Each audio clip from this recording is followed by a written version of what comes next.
It's your boy.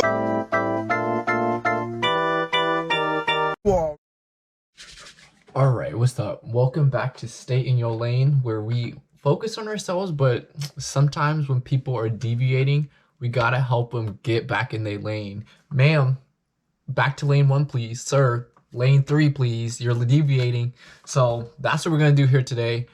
I got several people to escort back to their lane. You might as well call me the track official, because lane 1, 2, 3, that's where you need to be. So first up, it's going to be talking about Tinman. It's going to be talking about Tammy. It's going to be talking about the coach.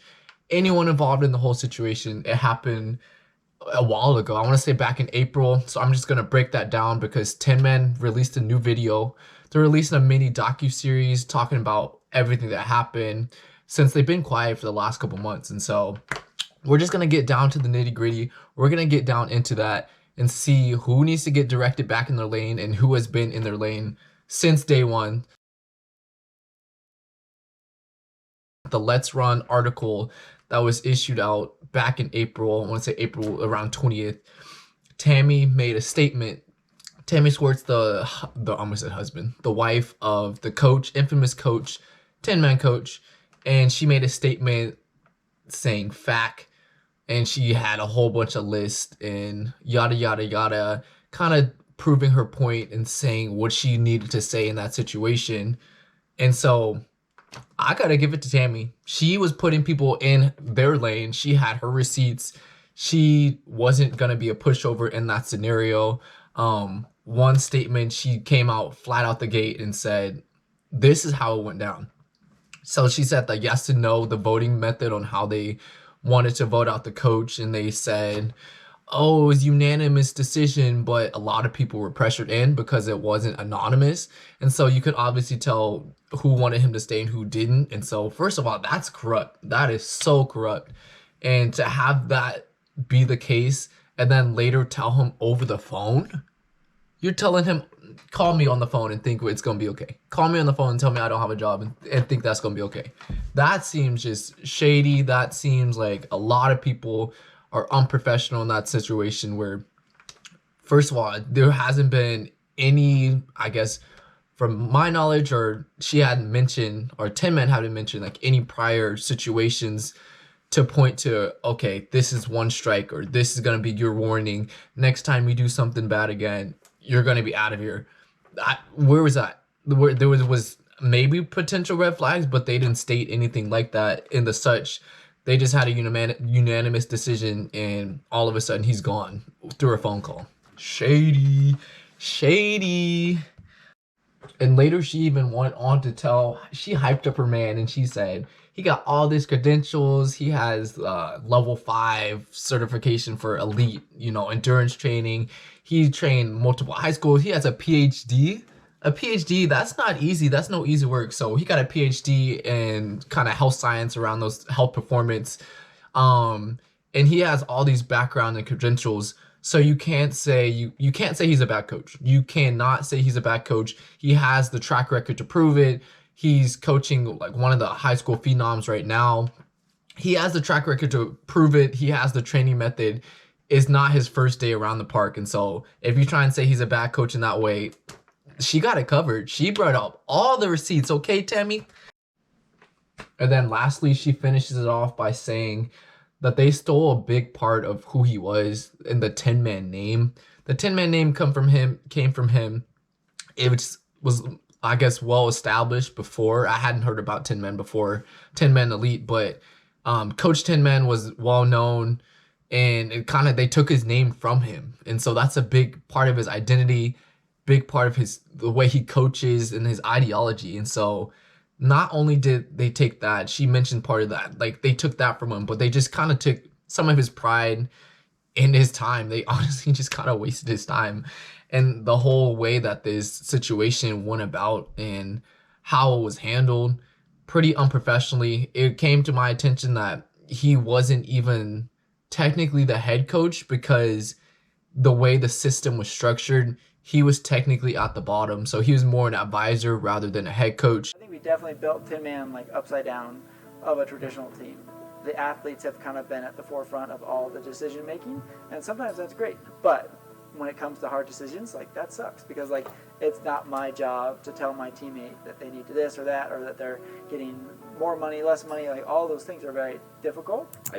And that's exactly what I said. With the coaching, the structure is all out of whack. And he just said it himself that sometimes it can be good with some of the group decision makings, but sometimes you need that one person at the top, a coach at the top, making those tough decisions, whether where we should go, where should the money be allocated, how should we spend our training time, et cetera, et cetera. So in theory it might sound good, but at the end of the day you need a coach. You need a coach at the top where people respect. I don't think any of us The runners didn't have to listen to him. If he had something scheduled, they could at the last minute change up what they were going to do in order to best fit what they wanted to, what they thought was best. And so it was this respect dynamic. When you have a coach, you're supposed to trust that coach. You're supposed to have this mutual understanding where, okay, if I'm going to listen to you, I would like to see results. If I'm going to listen to you, then you have to, listen to me. It's a conversation we need to have to see what works best for me. But since he was at the lowest totem pole where kind of the athletes ran the thing, ran 10 man, and he was at the bottom, they could walk all over him, and they didn't have that same respect that other coach athlete duos have.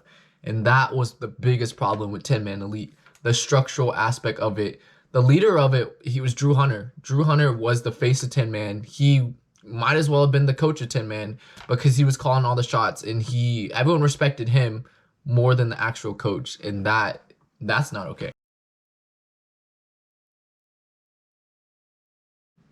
Okay, so why does Tammy need to get directed back into her lane?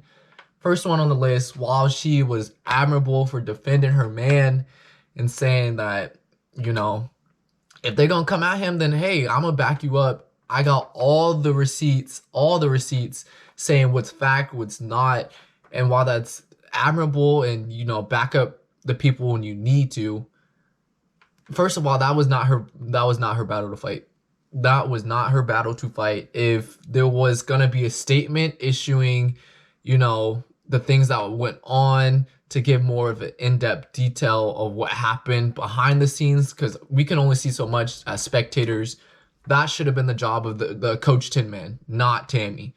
Tammy should have not spoken about it. And if anything, just something casual about the support and, looking forward to future endeavors. But that wasn't her place to speak on. All right, someone else I'll be directing back to their lane. That is Miss Joan Hunter, Drew's mom. For those of you who do not know, she needs to go lane 8 all the way to her lane because for some reason she's in lane 1 and she's speaking on the behalf of Tinman, even though at the time she had no real affiliation besides being Drew's mom. And so why is Drew not speaking on it? Why is Tinman as a whole not speaking on it? Because this was prior before they made a public statement. And so she is way out of her lane. She's in lane 1 when she should be in lane 8. So please go back to your lane. Yeah, I just thought this was pretty inappropriate to kind of let your mom fight your battles in a sense, or let your mom handle your situation, especially when you should be at the forefront. You should be the one talking about what's going on, anything like that. So, Joan, back to your lane. Thank you. Coach Tinman, please head back to your lane, sir. I do not understand why you moved from Idaho to Colorado and you did not sign a contract. No litigation, no documents, no nothing. You just went trusting these, lack of better words, these kids, these young adults who don't really know much about business, don't really know much about professionalism, obviously. So you're just going to trust these kids, and I don't know if you uprooted your family, but you just moved yourself from Idaho to Colorado and you had no papers. You had nothing to prove that you should, you're on a contract. So for that, you need to go back to your lane. Okay, so lastly, who am I sending back to the lane? If you're on the Tinman Elite, if you were a Tinman Elite and you get some sort of money, I don't know their salaries, I don't know their wages, but each and every one of you need to go back in your lane, because how the situation was handled was already mentioned, was so unprofessional, in the sense that the coach had no warning. There was the way of, I guess, termination and not wanting him to be your coach, and a phone call. Are you serious? Years of training, a phone call? Oh my goodness, that would I'm done. That irritated me already. A phone call is how you handle the situation. You're letting your a runner's mom speak on the behalf of the team before the team issues a statement. There's so many red flags in the way the situation was handled, and that's why I'm excited to see what this documentary or docuseries has to offer, because does it answer some of these questions and how unprofessional this was handled or how this was taken. And so if you're on Tinman Elite team, please head back to your lane. Please try and figure it out, because you are all professionals, and so you should start acting like professionals.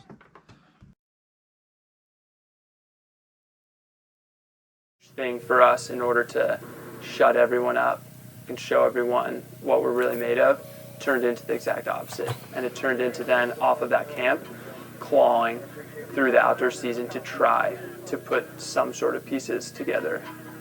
I feel like that is when I really started to. My final thoughts on the whole situation with Tinman. There's a lot of people that had to escort back into the lane. But overall, I could see why Coach Tinman was a little bit harder on the workouts. I mentioned it prior that all athletes have a cap in their abilities, and biologically, some people just will not reach the same level as others. And that's just genetic. Even if they put in the same amount of work, it just doesn't work out the same. And so I kind of respect Tinman Elite in that sense, where a lot of them are not the college best, but they were in the best of the college races. Some of the guys like towards the back, but they were still in those prominent races. But they still had a love for running, such a love for running, that they continued even past college. And so that's kind of a testament to, their dedication and what they have, faith in themselves. But also you have to look at the fact that some people are just gonna be better, and to try and match the level that you're seeing nowadays, we're seeing Grant Fisher, Woody Kincaid, all the Brooks Beasts running some crazy times from mid distance. And so how do you match those times, especially when biologically, or just if your cap's not as high as those other runners? You have to start thinking outside the box. You have to start coming up with a new plan to try and elevate yourself above them. Because if you're just doing the same workouts, you're never going to be making those Olympic teams. You're never going to be making, those finals, even the Olympic trials teams. So you have to start elevating yourself. And I could definitely see why Coach Tinman took a risk and it didn't work out. He took a risk. It didn't work out. It's not the end of the world. And I think, I guess based on that one situation, they shouldn't have just kicked him to the curb or just kind of threw him under the bus. But I want to see the second episode. I'm excited for this whole series. Hopefully they'll have more information that comes out regarding everything that happened, and I can get some more information. So this is Stay in Your Lane. I obviously am passionate about this. I don't like when people take advantage of other people and don't really show any apologetic nature in that sense. And so that was definitely the case here. I'm glad that Tinman had the chance to make a statement, and we can see more so what they had to say for themselves, because it was silent for a while. It was silent, and we didn't know what was going on with them, especially with Drew Hunter not going to the Olympic trials. We didn't know what was up. I was guessing it was injury, but I wasn't sure. It's kind of ironic that given a coaching change so late in aims of making the Olympics, that he didn't make the Olympics at all. So I just thought that was a little bit ironic. But I just thought, let me know what you think. I'm here to react to multiple videos, primarily running, but it does not have to stay in that lane. I can deviate as well. And so this is Stay in Your Lane. Hopefully you enjoyed.